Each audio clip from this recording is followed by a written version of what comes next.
Open Safari on your iPhone. Now open any website you want. At the bottom of the screen, you will see the address bar. Tap on the address bar once and the full URL will appear. Now tap and hold on the URL, then select Copy. Next, close Safari and open the Notes app. Create a new note. Tap and hold on the screen, then select Paste. As you can see, the Safari website URL has been successfully pasted. Now open Google Chrome. Open any website.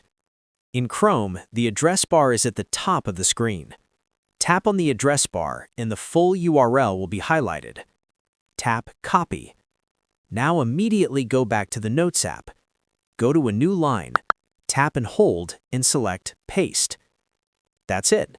The Chrome URL has also been successfully pasted. I hope this video helped you.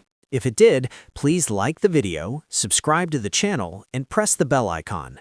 Thanks for watching.